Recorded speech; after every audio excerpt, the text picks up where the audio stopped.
देख रहे हैं अवाम के उठाए गए सवालात, हालत हाजरा पर तबसरों, तज्जियों, खबरों पर मुहित प्रोग्राम न्यूज लाइन रिदा सैफी के साथ।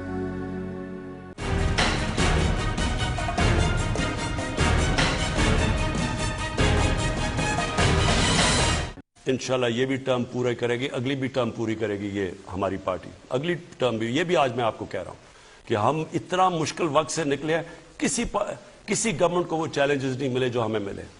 लेकिन मैं आपको एक और जरा खबरदार करना चाहता हूं, अगर मैं गवर्नमेंट से बाहर निकल गया मैं आपके लिए ज्यादा खतरनाक हूं। अभी तक तो मैं चुप करके या ऑफिस में बैठा होता हूं और तमाशे देख रहा होता हूं। मैं अगर सड़कों पर निकला है ना तो आपके लिए छुपने की जगह नहीं होगी। अस्सलाम वालेकुम, मैं हूँ रिदा सैफी। नाजरीन, ये वो बात थी जो आप वज़ीर आज़म की सुन रहे थे, जो उन्होंने एक दिन कबल बयान की है अपने खिताब में आवाम से करते हुए। लेकिन सवाल ये है कि किसको खबरदार कर रहे थे, किससे पूछ रहे थे, किसको बता रहे थे, किसको तंबीह कर रहे थे या इंदिया दे रहे थे कि जी मैं अब जो है वो अगर सड़कों पर अगर मैं खुद निकल आया तो फिर उसके बाद आपके लिए खतरनाक होगा। तो ये क्या बात है? वज़ीर आज़म इमरान खान साहब ने कल लोगों को टेलीफोन पर सवाल जवाब का सेशन भी उनके साथ किया, मुख्तलिफ जवाबात दिए, लेकिन उन्होंने कल भी मुल्क की बदहाली का कसूरवार पिछली हुकूमतों को ही ठहराया। अपनी क्या परफॉर्मेंस है उसके बारे में नहीं बताया। वज़ीर आज़म के लहजे से एक बात तो तय है कि हुकूमत की जड़ें इस वक्त लड़खड़ा रही हैं कहीं। जब भी वज़ीर आज़म के बयान के मुताबिक बढ़ती हुई महंगाई वज़ीर आज़म को सोने तक नहीं देती। यहाँ ये सवाल भी बनता है क्या ये वही महंगाई है जो इमरान खान को मकबूलियत में दिन ब दिन उनके मकबूलियत में कमी लेकर आ रही है? और अगर हुकूमत ये 5 साल पूरे कर भी लेती है तो क्या आइंदा आने वाले इलेक्शन में अवाम दोबारा खान साहब पर एतमाद करेंगी?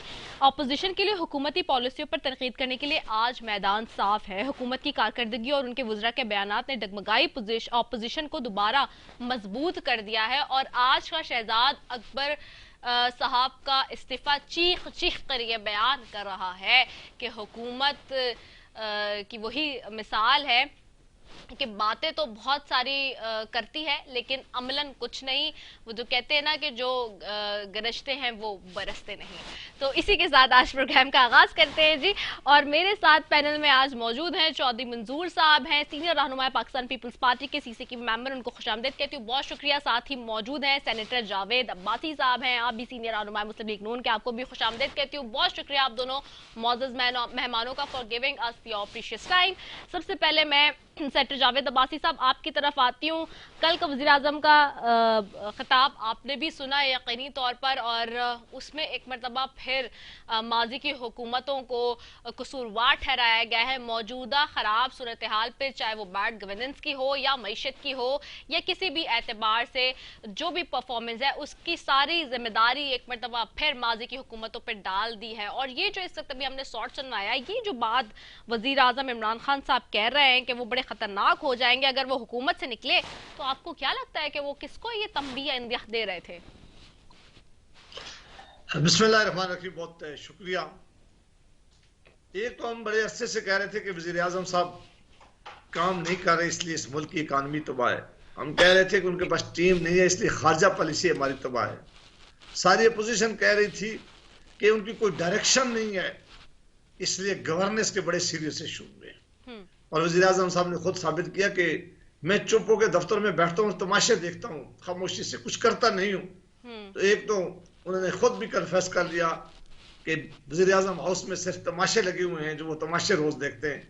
अब ये तमाशों का सिलसिला उन्होंने कब बंद करना है? वो तमाशे में नजर आ रहे थे कि वो अपने जो उनकी मीडिया टीम है उनको बुलाते हैं, उन्हें हिदायत देते हैं, उन्हें कहते हैं कि आज रात एक तमाशा करना, आज रात एक शोशा छोड़ना, आज किसी की पगड़ी उछालना, आज किसी को इल्जाम देना, आज ऐसी बदगमानी की बातें करना, ऐसे फिगर पेश करना कि खुद आदमी हंसे जो पेश करने वाला हो।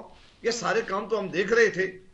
ये जो हमने पूछा कि उन्होंने मैसेज किसको दिया है, मैसेज उनको दिया है जो उनकी सपोर्ट में कुछ लोग थे। ये मैसेज अपोजिशन के लिए नहीं है।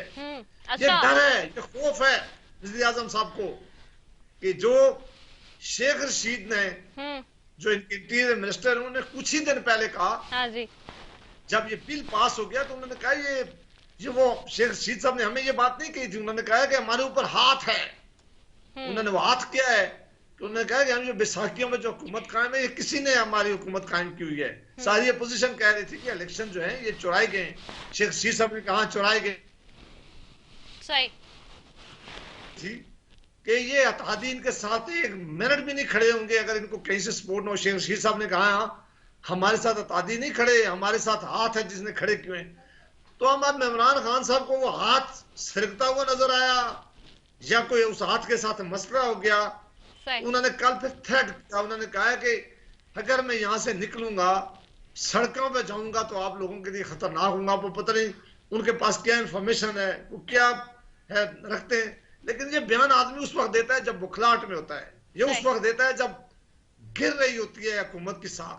ये बड़के आदमी उस वक्त मारता है जब बाजी हार रहा होता है या दिल से हार गया होता है। इस तरह की गुफ्तगू लीडर उस वक्त करते हैं जब वो अपनी टीम से नाउमीद होकर हौसला हार पड़ते हैं। मेरा ख्याल है कि अब जिन लोगों ने इमरान खान साहब के साथ मांगे तांगे के लोग लगाए थे, वो लोग अब परवाजें कहीं और बांध रहे हैं। कोई जहांगीर तरीन साहब के ग्रुप में, कोई किसी और ग्रुप में, कोई पाकिस्तान मुस्लिम लीग के साथ राब्ते में है, कोई पाकिस्तान पीपल्स पार्टी के साथ राब्ते में है। तो ये सारी वजह इसलिए है कि इमरान खान साहब डिलीवर नहीं कर सके। सही है। इमरान खान साहब ने जो वादे किए थे वो पूरे नहीं कर सके। जो महंगाई का जो तूफान खड़ा किया उस मुल्क के अंदर, उसको काबू नहीं कर सके। अब जाहिर है जिन लोगों ने इलेक्शन लड़ने, उन यह एहतियातियां ने लड़ने, वो इनके साथ इसलिए नहीं खड़े हो सकते कि उन्हें नजर आता है कि हमारे साथ वही अशर होगा जो खैबर पख्तूनख्वा में हुआ है। लिहाजा अब की बार इमरान खान साहब के लिए काफी मुश्किलात है। अब की बात मुश्किल आते हैं। और ये जो आपने कहा कि लोग इधर उधर से छलांगे लगा रहे हैं, ये तो हमारे पास भी कुछ इतलात है। जरा चौधरी मंजूर साहब की तरफ जाती हूँ। चौधरी मंजूर साहब, इतलात तो कुछ पीपल्स पार्टी की तरफ भी जाने की मिल रही है मुझे, पंजाब से भी, और एक बड़ा नाम मैं सुन रही हूँ पीटीआई का जो कि ज्वाइन करने जा रहा है पीपल्स पार्टी को पंजाब में। क्या नाम वो आप बताएंगे या मैं खुद बताऊं, क्योंकि मेरे बड़े मजबूत जराए बता रहे हैं। और ये जो कल का स्टेटमेंट है वजीर आजम साहब का, आप इसको कैसे देख रहे हैं? ये वाकई गीदड़ भपकियां लग रही हैं और ये घबराहट का शिकार है कोई वजीर आजम साहब, जिसकी वजह से अब वो इस तरह के स्टेटमेंट्स देने पर मजबूर हुए हैं? बहुत शुक्रिया रिदा। पहली तो बात ये है कि बाज़ औक़ात घबराहट ये होती है वो चेहरे पे अया होती है, लेकिन चेहरे के बाद फिर वो जुबान पे आ जाती है। कल तो बिल्कुल जुबान पे आ गई जो घबराहट थी, और जो निकाले जाने का खौफ है या निकलने का खौफ है वो तो उन्होंने कल खुद ही बयान कर दिया, और आज उसका वो टोकन भी दे दिया शहजाद अकबर का जो इस्तीफा है। हाँ जी, हाँ जी। तो वो उसका टोकन भी आ गया। मतलब समझ तो आनी शुरू हो गई कि क्या होने जा रहा है या क्या हो रहा है। कोई चीज उनके कंट्रोल में नहीं, कोई चीज जो है वो उनके बस में नहीं है, और कोई कुछ भी नहीं कर पाए ना। अलमिया ये है, मैं ऑनेस्टली समझता हूँ कि अगर इमरान खान कोई 15 से 20 अरब डॉलर जब इन्होंने अपील की थी, 28 अरब डॉलर का ये जो डैम की अपील थी, उसमें से 15 से 20 अरब डॉलर भी आ जाते तो शायद इनको ना IMF के पास जाना पड़ता, ना चाइना, ना सऊदी अरब, ना यूएई, किसी के पास भी नहीं जाना पड़ता। वो सारे मिला के इतनी पैसे बनते, वो नहीं हो सका। फिर इन्होंने कहा था कि मैं पहले साल 8,000 अरब लेकर आऊंगा जो टैक्स जमा होगा। वो अभी तक ये 6,000 पे पहुंचे, और तकरीबन मेरा ख्याल है 5500 या 5400 का बजट था जब ये 17 के अंदर 18 के अंदर आए थे, जो आखिरी बजट पेश हुआ था। तो उसमें भी कोई खातर खा बड़ी कोई कामयाबी हासिल नहीं कर सके ये। फिर कोई एक वादा भी पूरा नहीं कर पाए। अब महंगाई है कि लोगों का जीना दूभर कर दिया उसने, लोगों से जिया नहीं जा रहा। ये आप ऊपर बैठकर पता नहीं ये क्या लोगों को बता रहे हैं कि पाकिस्तान अभी भी सस्ता है। मसला ये नहीं है कि पाकिस्तान दुनिया के मुकाबले में क्या है, सस्ता है या महंगा है। कि हम इस किस्म की बातें मुशर्रफ दौर में भी सुना करते थे, इस किस्म का कंपैरिजन। लेकिन क्या हुआ फिर? लोगों ने उठाकर बाहर फेंक दिया। तो ये चीजें जो हैं इस वक्त, एग्रीकल्चर सेक्टर तबाह हो गया है। सनत में कोई खातर खा 1.5% पिछले 10 साल के अंदर उसमें कमी आई है, यानी पाकिस्तान के अंदर डी इंडस्ट्रियलाइजेशन हो रही है। अगर आप देखें सर्विसेज सेक्टर थोड़ा सा बड़ा है, लेकिन उसको जो सेटबैक हुआ है कोविड की वजह से वो आपके सामने है। आप एग्रीकल्चर में एक जाली ग्रोथ शो कर रहे हैं जो कि आप लाइव स्टॉक में जाकर कर रहे हैं। तो लाइफ स्टॉक में अगर 10-12% आप ग्रोथ शो करते हैं तो कोई गायें भैंसे जो हैं वो कुछ 10-12 बच्चे तो नहीं एक साल में देती, वो तो एक ही बच्चा देती हैं। तो ये मतलब ये इस किस्म की ये फज फिगर जो फजिंग फिगर सारे पेश किए जा रहे हैं। एक रात को सोते हैं तो वो 1% से कम होती है और सुबह उठते हैं तो कहते हैं 3.9% होगी। फिर एक रात को उठते हैं तो वो कहते हैं 5.37 होगी। तो ये कोई ग्रोथ नहीं है, तो इसका इम्पैक्ट है। बाकी रही बात नेचुरली जब परिंदे उड़ते हैं, वो मौसम आ गया है तो वो किसी न किसी शाख पे तो दूसरी शाख पे जाके बैठेंगे। वो कौन कौन है मुझे तो नहीं इल्म, लेकिन आप चूंकि ज्यादा बाइलम सहाफियों में से हैं तो आप ज्यादा बेहतर जानती होंगी, मेरे नहीं इल्म। चलिए वो मैं प्रोग्राम के आखिर में जरूर बता दूंगी, ठीक है। अच्छा दूसरी तरफ ये भी जैसे कि हम देख रहे हैं खास तौर पे, जाहिर सी बात है अब आप लोगों ने भी जो है वो मार्च और जलसों की तरफ निकलना है, और आज भी बिलावल साहब कह रहे थे कि 2 फरवरी को कराची से निकलेंगे और आईनी तरीके से हुकूमत को खत्म करेंगे। तो ये कौन सा तरीकेकार होगा, इसके ऊपर अब तक तय पा गया है तमाम ऑपोजिशन का? क्योंकि जैसे कि इंडिकेशन दिया नून लीग की तरफ से भी आया पिछले हफ्ते के जी नो कॉन्फिडेंस मोशन के हवाले से भी, तो क्या अब तक कुछ तय पाया गया है ऑपोजिशन के दरमियान? हो गई है कोई बात जिसके ऊपर सब एक अग्रीड पॉइंट पर हो? देखिए ना, आज सिर्फ पाकिस्तान पीपल्स पार्टी ने ये नहीं किया कि उन्होंने सिर्फ मार्च का ऐलान करके और चुप करके घर बैठ गई। आज पाकिस्तान में मैं भी अभी थोड़ी देर पहले फारग होके आया हूँ, इस ट्रैक्टर मार्च था। आज हमने हर जिले हेडक्वार्टर पे पंजाब के अंदर और पाकिस्तान के अंदर ट्रैक्टर मार्च किया है किसानों के मसाइल पर। चूंकि मैं भी एक किसान का बेटा हूँ, खाद तो मिल नहीं रही और इसका इम्पैक्ट आएगा आगे गंदम की फसल के ऊपर। 20% गंदम की फसल कम पैदा होगी। ये जितनी अच्छी बारिशें हुई हैं, अगर इसमें लोगों के पास यूरिया होता तो वो उसमें डालते, और ये कहते हैं बताते हैं कि वो यूरिया तो बहुत पैदा हुई है। तो ये देखिए, मैं आपको एक सादा एक कारकुन, सियासी कारकुन के तौर पर फार्मूला बताता हूँ। आपको सड़क को और पार्लियामेंट को आपस में कनेक्ट करना है। वो डिस्कनेक्ट जो है वो जिस दिन कनेक्ट हो जाएगा तो ये जो दरारें हैं खुद पीटीआई के अंदर वो और वाजे हो जाएंगी। ये जो है जो अलायंसेस हैं वो टूटना शुरू हो जाएंगे। उन पे भी प्रेशर है। जिन्होंने इलेक्शन लड़ने उन्हें समझ आ रही है कि हम इन हालात में कैसे जाएंगे लोगों के अंदर। तो ये हम सिर्फ इतना कहना चाहते हैं कि जब हमने अभी शुरू किया, इसके बाद किसानों के बाद मजदूरों, नौजवानों, तालिब इल्मों, वकला, खवातीन, तमाम सबका जिंदगी को हम 27 फरवरी से पहले मुतारक करेंगे और उसके बाद फिर हम बिल्कुल करेंगे। सही है। अच्छा मुझे क्या बताया, मैं आपकी तरफ आऊंगी सेंटर जावेद अब्बासी साहब। आज हमने देखा कि शहजाद अकबर साहब ने इस्तीफा भी दे दिया है। तो शहजाद अकबर साहब के इस्तीफे के ऊपर फवाद चौधरी साहब कह रहे थे कि आपको और भी बड़ी जिम्मेदारी और अहम जिम्मेदारी आपकी मुंतजर है। पीटीआई के मंशूर में तो ये नहीं था कि सबसे ज्यादा बड़ी अहम जिम्मेदारी तो एहतसाब के हवाले से ही लगती थी, करप्शन के हवाले से ही लगती थी, लूटेड मनी वापस लाने के हवाले से लगती थी। मैंने वो आज ट्वीट भी किया शहजाद अकबर साहब के हवाले से कि जी वो तो लूटेड मनी का इंतजार में बैठी हुई थी पूरी कौम इंक्लूडिंग मी, वो पैसे तो आए नहीं और शहजाद अकबर साहब चल दिए। जितनी गलत बयानी शहजाद अकबर साहब ने टीवी में आकर प्रेस कॉन्फ्रेंसेस करके, दौरों पर बैरून मुल्कों में खर्चे करके, इस हुकूमत की तो कोई साख्त ही नहीं थी। लेकिन इस अकाउंटेबिलिटी का जो बेड़ा उन्होंने गर्क किया है, शायद तारीख में कोई और आदमी ऐसा ना कर सके। वो ऐसे स्पोक्समैन है कि उन्होंने ऐसी ऐसी बातें की जिनमें एक भी सदाकत नहीं थी। कोई होता है ना, कोई 15% भी कोई ऐसी बात नहीं थी। वो कहा करते थे कि मैं फलां फलां लीडर्स को वापस लेके आ रहा हूँ, वहां लूट की मनी वहां पड़ी है मैं लेके आऊँ, फलां फलां बैंकों के नाम ले रहे थे, वहां से पैसा हम वापस लेके आए, वहां मैंने एग्रीमेंट कर लिए फलानी हुकूमतों से, ऑफशोर कंपनी से उनके पास पैसा पड़ा हुआ है वो वापस लेके आएंगे। ये सारा ड्रामा झूठ पर मबनी था। ये सारा ड्रामा जो था ये सच्चाई पर मबनी कोई बात नहीं थी। लिहाजा इसने का एक दिन पोल खुलना ही था। जितने केसेस इन्होंने एफआईए और नैब के जरिए बनवा के भेजे, अदालतों में गए तो अदालतों ने क्या कहा? हम नहीं कहते कि अकाउंटेबिलिटी नहीं होनी चाहिए। अकाउंटेबिलिटी किसी भी जमहूरी मुल्क के लिए जरूरी है, लेकिन काश हुकूमतें इस अदारे को जी सुप्रीम कोर्ट ऑफ पाकिस्तान और हाई कोर्ट कि जजेस साहिबान ने अपनी कई रिसेंट जजमेंट में लिखा है कि ये अदारा लोगों की लॉयल्टी चेंज करने के लिए इस्तेमाल हो रहा है।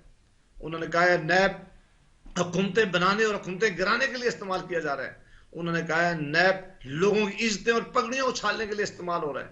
उन्होंने कहा है नैब एक केस में भी किसी के खिलाफ जो रेफरेंस बना के लाते हैं उसके सबूत लाने में नाकाम हुआ है। उन्होंने कहा जो नैब के ऊपर जो खर्चा हुआ है रिकवरी में वो पूरी तरह नाकाम हुआ है। और इस अदारे के बाकी आप सबके सामने किसने बिजनेस इस मुल्क का तबाह किया। आज ब्यूरोक्रेट्स कोई साइन करने के लिए तैयार नहीं है, कोई इन्वेस्टर आकर इस मुल्क में इन्वेस्टमेंट करने के लिए तैयार नहीं है, कोई इंडस्ट्रियलिस्ट इस मुल्क में इंडस्ट्रीज खौफ से नहीं लगा रहा कि जनाब ये अदारा हमारे पीछे पीछे लगाएंगे और उसके शहजाद अकबर साहब जैसे लोग इसके पीछे बैठेंगे और हमारा तमाशा लगाएंगे। तो ये मुझे नहीं पता कि इस्तीफा दिया गया है या लिया गया है, मुझे नहीं पता कि इसके पीछे क्या डील थी या क्या कोई तरीका था। कुछ चीज जरूर हुई होगी। हमें नहीं पता कि पीटीआई के मंशूर के पहले हुकूमत बनने से पहले उनका पीटीआई से कितना राब्ता था, लेकिन इस मुल्क के एक्सचेकर का जो पैसा था उसको नैब जो एक इंडिपेंडेंट अदारा होना चाहिए था या अकाउंटेबिलिटी को कहें कि क्रॉस द बोर्ड होनी चाहिए, तो उसको जितना इन्होंने नुकसान इस हुकूमत में बिलामूम और बिलखसूस शहजाद अकबर के हाथों दिलाया है, तारीख में ऐसा मुझे नहीं लग रहा कि किसी ने दिया। अब चूंकि मौसम आ गया है, लोगों ने इमरान खान के साहब को छोड़ के भागना है। यह बात परवेज खटक साहब ने कुछ ही दिन पहले एक मीटिंग में उनको बता दी थी कि क्या तरीका। उन्होंने कहा कि आप लोग आपको वोट हमारे मैनेज आपको वोट देने के लिए तैयार नहीं है क्योंकि हम डिलीवर नहीं कर सके, हम डिलीवर करने में नाकाम हो गए, हम अपने हलकों में नहीं जा सकते। और उन्होंने मिसाल दी थी कि खैबर पख्तूनख्वा में जो बल्दियाती इंतखाब में हमारा अशर हुआ है वो पाकिस्तान में अशर होगा। फिर एक और दलेर मैंने उसने भी नूर आलम ने भी खड़े होकर कहा, उन्होंने कहा कि ये जो अगली सब में बैठे हुए इनको भागने नहीं देना, इन सब ने इस मुल्क का किसी न किसी तरह नुकसान दिया हुआ है, इनका नाम इसी एल में डालें। अपना एक अंदाजा करें कि मैंने अपने प्राइम मिनिस्टर उसकी कैबिनेट को यह बात कह रहा है। और इस तरह की बेशुमार और लोग हैं जो रोजाना की बुनियादों पर इनके अपने लोग जो है वो बात कर रहे थे। वो कोई यहां जो हुकूमत में सारे जो बड़े वजीर हैं, मशीर हैं, जो एडवाइजर्स हैं, स्पेशल असिस्टेंट हैं, वो ज्यादा वो लोग हैं जो पीटीआई के है ही नहीं, जो मुख्तलिफ जगह से आए थे। जब हुकूमत आती है ये लोग उड़कर, जिस तरह चौधरी साहब ने भी कहा है, जहां चारा आता है, जहां ज्यादा माल होता है उड़कर आ जाते हैं, और फिर जब वो वीरान होता है तो उसके पहले पहले अपना घोंसला वहां से उठा के दूसरी जगह चले जाते हैं। तो अब इब्तदा हो गई, इब्तदा तो कुछ दिन पहले हो गई थी, अब एक एक दो दो इसी तरह निकलते जाएंगे और कहेंगे कि अपनी अपनी माफिया भी मांगेंगे और कहेंगे कि इस हुकूमत ने ऐसा किया। तो जाहिर है इस हुकूमत की कारकर्दगी के साथ कौन खड़ा हो सकता है। लिहाजा जिस आदमी ने भी सियासत करनी है, इज्जत के साथ जीना है, उसने इस हुकूमत से अब जान छुड़ानी। अच्छा, सेनेटर जावेद अब्बासी साहब, आज नवाज शरीफ साहब की वतन वापसी के मामले पर अटॉर्नी जनरल ने शहबाज शरीफ साहब को खत भी लिखा है जिसमें कहा है कि 10 दिन में नवाज शरीफ की मेडिकल रिपोर्ट्स खुसूसी बोर्ड को पेश करें, रिपोर्ट्स ना देने पर आपके खिलाफ तौहीन अदालत की दरख्वास्त दायर करेंगे। इसका जवाब मैं आपसे लूंगी, इस बात पे बात भी करेंगे, लेकिन मुझे एक शॉर्ट कमर्शियल ब्रेक की तरफ जाना है। Will be right back after it, stay tuned. आप देख रहे हैं अवाम के उठाए गए सवालात, हालत हाजरा पर तबसरों, तज्जियों, खबरों पर मुहित program news line Rita Saifi के साथ।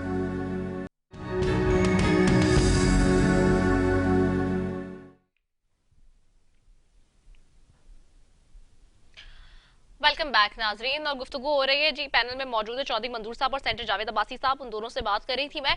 ऑपोजिशन के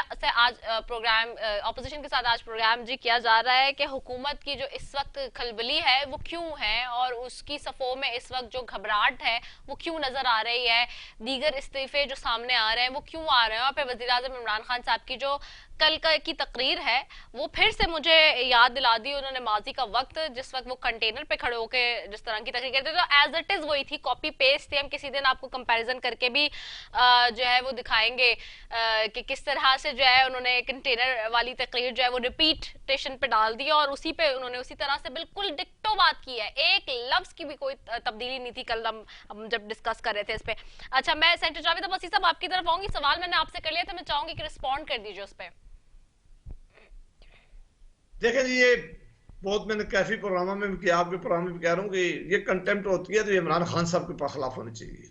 ये कैबिनेट ने उनको मंजूरी दी थी कि मियां साहब को, कैबिनेट ने हमें बताया था, हमें इनके वुज़रा ने बताया था, इनके हेल्थ मिनिस्टर हमें बताती थी, वो जेल से अस्पताल में लेके उनकी सारी कंडीशन ये हमें रोज रात प्रेस कॉन्फ्रेंस में बताते थे। फिर इन्होंने इजाजत दी, कोर्ट ने इजाजत दी, और जो एफिडेविट शहबाज साहब ने लिख के दिया था कोर्ट में, अगर काइंडली आपके पास हो तो वो पूरा दिखा दे। उन्होंने कहा कि वो जरूर वापस आएंगे अपना पूरा इलाज कराने के बाद। जी बिल्कुल है, उस पर लिखा हुआ है। अब इलाज चूंकि वहां से जब से गए कोरोना हो गया है, अभी स्पेशल बहुत सारे इलाज उनका हुआ भी है, लेकिन बहुत सारे प्रोसीजर थे जो बाकी होने जून में मुकम्मल होंगे। हमने अदालत को कहा इंशाल्लाह वो वापस आएंगे, अदालत का एहतराम है, अदालत में भी पेश होंगे। और इस हुकूमत की ना कोई क्रेडिबिलिटी है, ना इसकी बात हम सीरियस लेते हैं, ना ये कोई काम कर सकें। यही हुकूमत है जो कहती थी अरबों रुपया लूटा हुआ है, हम वापस लेके आ रहे हैं। यही कहते थे कि इनके खिलाफ केसेस हम लेके अदालतों में जाएंगे और इनको सजा दिलाएंगे। वो कहां गए ये सारे केसेस जो हमारी लीडरशिप में मुतल्लक थी? ये सिर्फ इल्जाम लगाना, झूठे वादे करना, झूठ बोलना, प्रोपेगेंडा करना, लोगों की पगड़ियां उछालने के अलावा इन्होंने कोई काम नहीं किया। इस काम में ये महारत रखते हैं, इस काम में इनका कोई मुकाबला नहीं कर सकता। इस काम में सारी सियासी कल्चर जो है बदकिस्मती से इन्होंने इतना खराब कर दिया गया है कि अब सच्ची बात है कि कोई नया आदमी सियासत में आने के लिए भी 10 दफा सोचेगा कि क्या हमारी इज्जत भी महफूज है। इन्होंने सियासत को भी उस तरफ लेके गए। लिहाजा इनकी ना किसी बात को हमने पहले सीरियस लिया है, ना इनके खत को कभी पहले किसी ने सीरियस लिया, ना आइंदा हम लेंगे।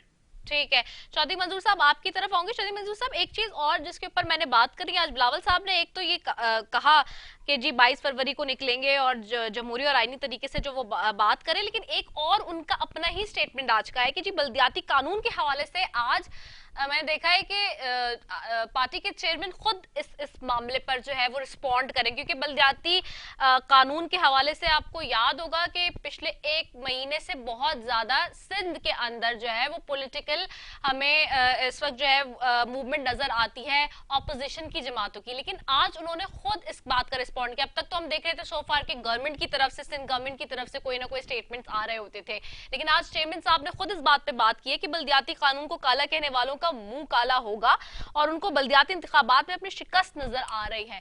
तो ये चेयरमैन साहब ने हैदराबाद में खिताब करते हुए आज कहा है।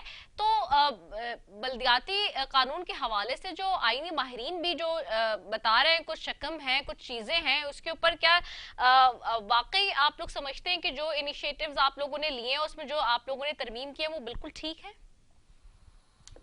देखिए, बल्दियाती इंतखाबात पे मुख्तलिफ पोजीशनें हैं। पहले तो मैं पीटीआई से सवाल करता हूँ जी कि उनका वो दुरुस्त है कानून जो केपीके के अंदर है, जिसमें जिला खत्म कर दिया गया, सिर्फ तहसीलें रहने दी गई, या पंजाब वाला दुरुस्त है जिसमें तहसीलें खत्म कर दी गई और जिला रहने दिया गया?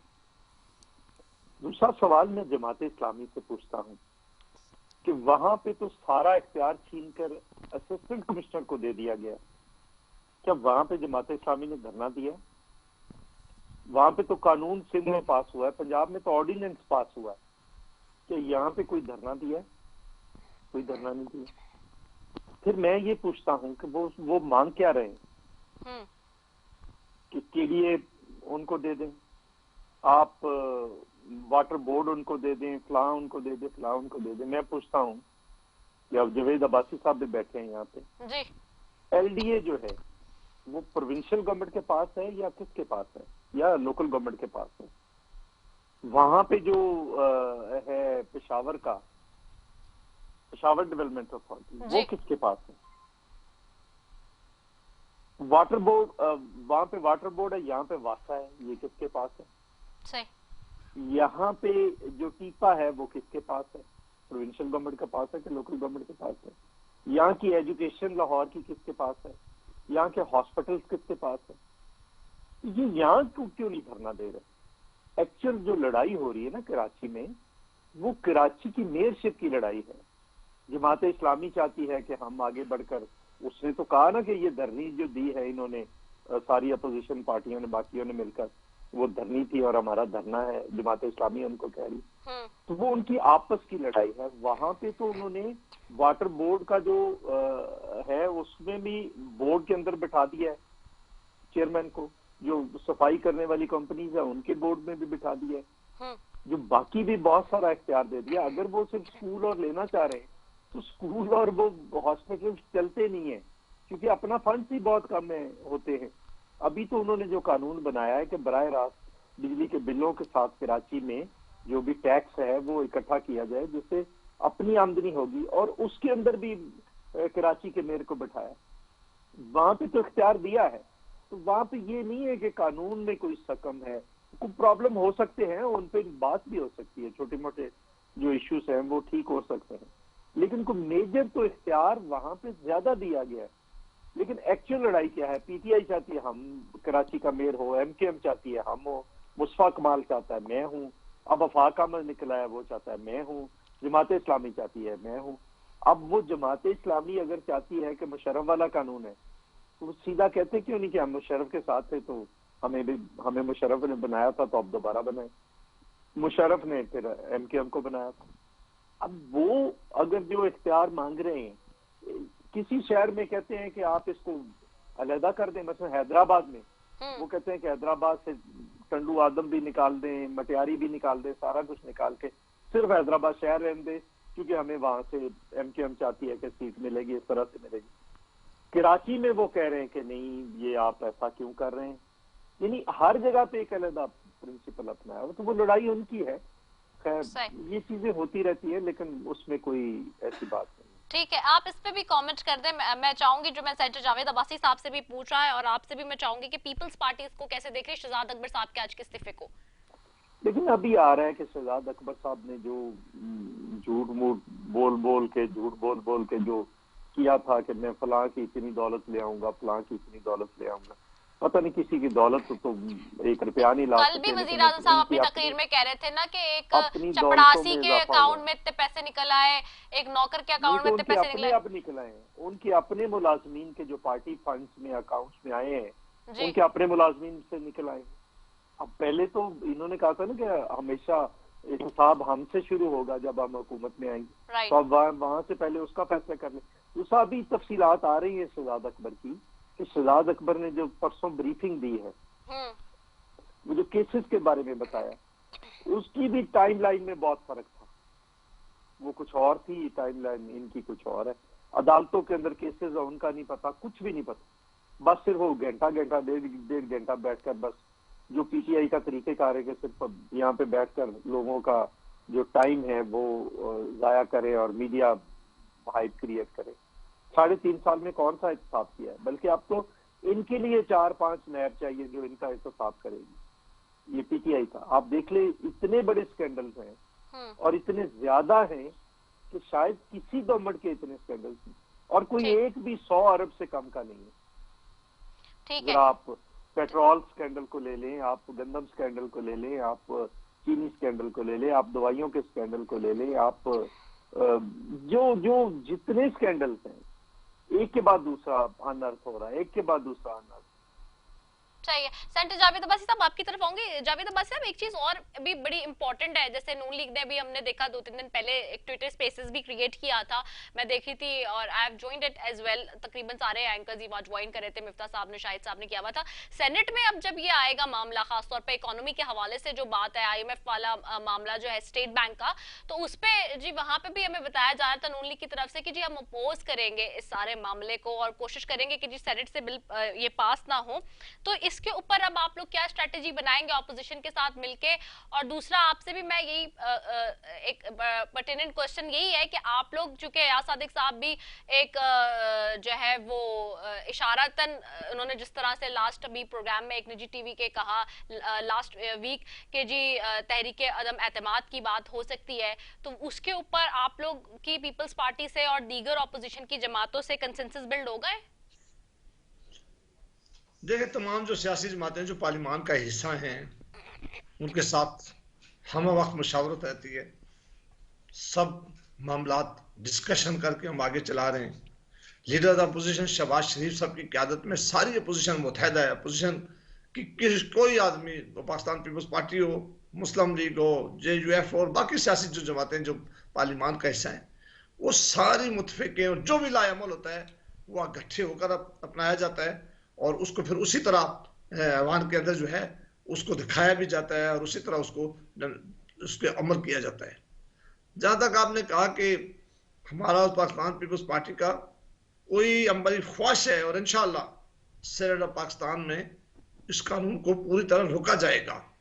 और इससे पहले भी बहुत सारे कवानीन रोके गए, बाद में वो जॉइंट सेशन बुलाया, इसीलिए इन्होंने कहा है कि जो बिल नेशनल असेंबली से पास होते थे सेनेट में रोक दिए जाते हैं, फिर भी जॉइंट सेशन में ले जाते हैं। तो हम समझते हैं कि ये जो बिल है जो स्टेट बैंक ऑफ पाकिस्तान से रिलेट करता है, ये पाकिस्तान की सालमियत के खिलाफ है, लिहाजा इसको हर सूरत में रोकना चाहिए और इसको रोकने के लिए पूरी मनसूबाबंदी जो है वो है, और इंशाल्लाह सेनेट ऑफ पाकिस्तान से जरूर रोका जाएगा। जहाँ तक अदम एतमाद की आपने बात की है, उसके लिए भी एक ऑप्शन है, ये आईनी ऑप्शन है, ये आईन पाकिस्तान इसकी इजाज़त देता है। ये हुकूमतों के खिलाफ इसीलिए रखा गया है कि जब हुकूमतें अपनी ज़्यादती तादाद खो दें या अपनी मकबूलियत खो दें या पाकिस्तान के लिए ऐसे मसाइल पैदा कर दें जिनके लिए उनका रहना जो है पाकिस्तान के अवाम के इंटरेस्ट में हो, तो उनके खिलाफ ये प्रोविजन इन्वोक की जा सकती है। उसके लिए भी अपोजिशन की जमातें डिस्कस भी कर रही हैं। कल PTM की मीटिंग है, वहाँ भी डिस्कशन होगी, पार्लियामान के अंदर भी डिस्कशन हो रही है। और जब सारी सियासी जमातें मिलकर कोई फैसला करेंगी तो वो फैसला इंशाल्लाह उस सब पे बाइंडिंग हो और सारे उसकी मानेंगे उस फैसले। अब ये जो 4 लोगों के हवाले से हुकूमत कह रही है, फिर ऑपोजिशन की तरफ से आया है कि जी कुछ लोग उनके हमारी तरफ है, तो ये जो आपस में एक चुपकलिश चल रही है, इसकी क्या जो है वो डिटेल्स हैं? दूसरा ये कि कौन वो 4 लोग हैं जो कि फवाद चौधरी साहब कह रहे हैं, फिर उसको हमाद अजहर साहब भी कह रहे थे, फिर फरूक कबीर साहब भी ट्वीट कर रहा है, फिर यहाँ से बैठ के गवर्नर साहब भी, गवर्नर सिंध भी उसके हवाले से ट्वीट कर रहा है। तो ये अचानक से कौन लोग थे जो गए थे मिलने के लिए, जो एलिगेशन वो लगा रहे हैं? ये वो शोशे और झूठे प्रोपेगेंडे हैं जो हुकूमत वक्तन वक्तन इस मुल्क की आवाम के साथ रखती है, और रखती इसलिए कि वो असर इशू से तवज्जो हटा रही है। जब हम उनसे सवाल करते हैं कि महंगाई है, गुरबत है, IMF के सामने आपने सरेंडर कर दिया है, स्टेट बैंक की सॉवरेनिटी आपने खत्म कर लिया है, इस वक्त मुल्क की सालमियत आपने इकानमी की वजह से खतरे में डाली हुई है, हम दुनिया में अकेले होकर रह गए, आपकी खाजा पॉलिसी नहीं अच्छी है, गवर्नेंस के इशू सीरियस है कि मरी में क्या हुआ है, सिर्फ जो हुकूमत बर्फ को हैंडल नहीं कर सकी इसने अपने शहरी मरवा दिए। बाकी आप देख लें कि पंजाब और खैबर पख्तूनख्वा में इनके लॉ एंड ऑर्डर की क्या सिचुएशन है। ये सवाल जब हम पूछते हैं और ये बड़े खास सवाल है, उस वक्त एक शोशा छोड़ दिया जाता है। कई प्रोग्राम में हम इनसे रिक्वेस्ट कर चुके हैं कि मेहरबानी करके बताएं वो 4 आदमी कौन थे और किससे मिले, इतनी जरूरत करें। ये बिल्कुल वही तरीका जो इमरान खान साहब कहा करते थे, ये नारो मांग रहे हैं, मैं नारो नहीं देता। हम चिल्ला चिल्ला के कहते हैं मेहरबानी करके इस मुल्क के आप वज़ीर आज़म में बताएं किस आदमी ने आपसे नारो मांगा है, किस जमात ने आपसे नारो मांगा है, किसके जरिए मांगा है। ये बात उन्होंने 3.5 साल में किसी को नहीं बताई। ये वो सारे झूठे प्रोपेगेंडे हैं, ये वो शोशे हैं। मीडिया हमसे सवाल करने के बजाय मेहरबानी करके इनसे पूछें कि वो नाम बताएं। हमें कब काम अगर पता है, वो तो झूठे इल्जाम है, उनसे पूछे किससे मिले, कौन मिले, कहाँ मिले। और मेहरबानी करके मीडिया हर एक, और जिस आदमी ने ये बात की उनसे पूछें, उनके पास कोई जवाब नहीं होगा, वाएं बाएं शाएं करके भाग जाएंगे। इसलिए कि हर बात उनकी जो है वो एक प्रोपेगेंडा है, और वो प्रोपेगेंडा करते बड़े होशियारी से, असल इश्यूज से जो है वो तवज्जो लोगों की उठाते हैं कि लोग जहाँ मीडिया ये ना डिस्कस करे कि महंगाई कितनी हो गई है, मीडिया ये ना डिस्कस करे कि वो 50 लाख घर क्यों नहीं बने, मीडिया ये सवाल ना पूछे कि बाहर से इन्वेस्टमेंट क्यों नहीं आई, मीडिया ना पूछे कि वज़ीर आज़म हाउस में जो यूनिवर्सिटी बननी थी वो क्यों नहीं बनी, मीडिया ये ना पूछे कि गवर्नर हाउस की दीवारें कब गिरेंगी, मीडिया ये ना पूछे कि वो दुनिया बाहर से लोग नौकरी लेने के लिए पाकिस्तान में आएंगे तो वो किस जगह पर आकर जमा हों। इन सवालों से तवज्जो उठाने के लिए वो ऐसे शोशे छोड़ते हैं, ऐसे ड्रामे करते हैं, ऐसे प्रोपेगेंडा करते हैं ताकि तवज्जो जो है लोगों की इस तरफ चली जाए। ना ही मुस्लिम लीग का कोई लीडर किसी से मिला है, ना ही वो मिलेगा। जमात इंटैक्ट है इंशाल्लाह, और अब इलेक्शन का वक्त आने वाला। ये जमात मुश्किल वक्त से जब गुजरी है, इतनी मुश्किलात उन्होंने देखी हैं, उस वक्त एक आदमी नहीं तोड़ सके, तो अब तो मामला इनका खत्म होने वाला है। अब तो इनको अपने छोड़ के जा रहे हैं, अब तो इनके साथ खड़ा होने को कोई तैयार नहीं है। अब किसने इनके साथ मिलना है और किसी और के साथ मिलना है। हम ना ही किसी के साथ मिलते हैं, ना डील करते हैं, ना इस पर बिलीव करते हैं। कोई हुकूमत हम गैर आईनी एकदम अगर इनके लिए नहीं जायज समझते तो किसी और के लिए किस तरह जायज समझेंगे। हमारी ताकत अवाम है, हम अवाम के पास जाएंगे, अवाम की वोट से वापस आएंगे। किसी का सहारा नहीं चाहिए और ना ही किसी से कोई मुलाकात हो रही है। अच्छा सेंटर जावेद अब्बासी साहब, मुझे बस मैं आपसे लास्टली कमेंट लूंगी, फिर चौधरी मंजूर साहब की तरफ भी जाऊंगी वाइंड अप करने के लिए। मुझे ये बता दें कि जो वजीर आजम साहब की कल की लेकिन तकरीर है जिसमें वो इन्होंने इतने कॉन्फिडेंटली ये बात की है कि ये हुकूमत भी हम पूरी करेंगे और अगली हुकूमत भी हम पूरी कर रहे हैं, दो कि चाहे कुछ भी हो जाए, और जो भी हडल्स और ऑब्स्टिकल्स आ रहे हैं, तो आपको लगता है कि ये जो कॉन्फिडेंस वजीर आजम साहब के पास है उसकी भी कोई वजह तो होगी ना?